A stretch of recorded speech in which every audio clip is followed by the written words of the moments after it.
తెలంగాణ సమాజానికి నీళ్ళు అనేవి ప్రాణప్రదాయిని.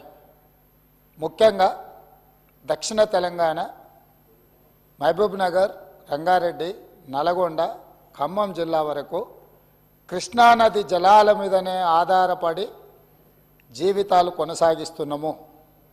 మహబూబ్ నగర్ జిల్లా 10 లక్షల మందికి పైగా వలసలు పోయి తట్ట పని, పార పని, మట్టి పని, బొగ్గుబాయి, ముంబై లాంటి వలసలు పోవడానికి కారణము 2009లో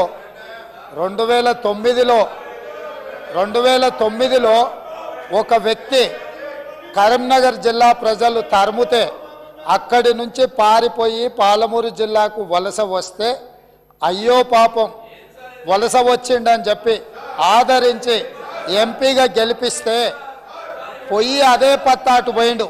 ఇవాళ అలాంటి జిల్లాకు సంబంధించి కృష్ణానది జలాల మీద చర్చ జరుగుతున్నప్పుడు ఆ మహానుభావుడు ఇక్కడికి రాకుండా ఫామ్ హౌస్లో దాచుకొని ఈరోజు తెలంగాణ సమాజాన్ని అవమానిస్తున్నాడు.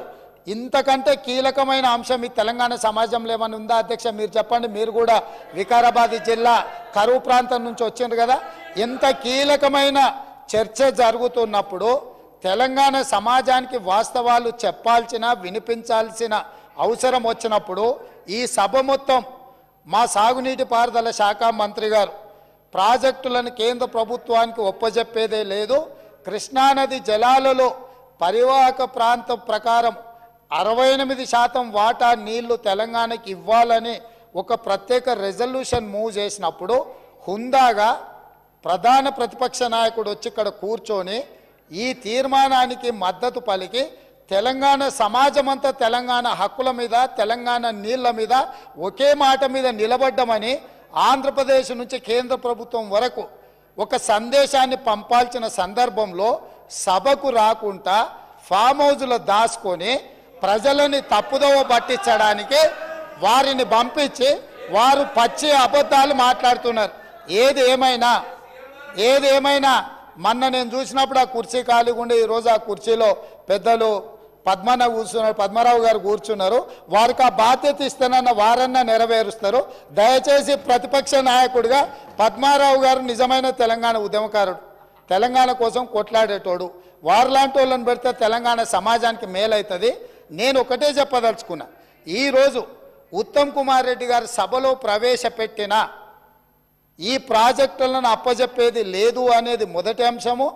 పరివాహక ప్రాంతం ప్రకారం 68% నీళ్లు అంటే 551 టీఎంసీల నీళ్లు తెలంగాణకు రావాలి అని వారు తీర్మానం ప్రవేశపెట్టినరు.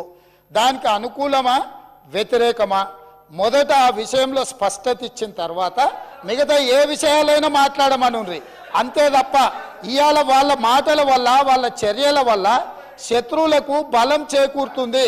శత్రువులకు దొంగలకు సద్దిమూటం మోసే విధానం మంచిది కాదు. ఇప్పటికైనా దొంగ బుద్ధి మార్చుకొని తెలంగాణ బుద్ధి తెచ్చుకోవాలిగా అని చెప్పి నేను వారికి విజ్ఞప్తి చేస్తున్నా.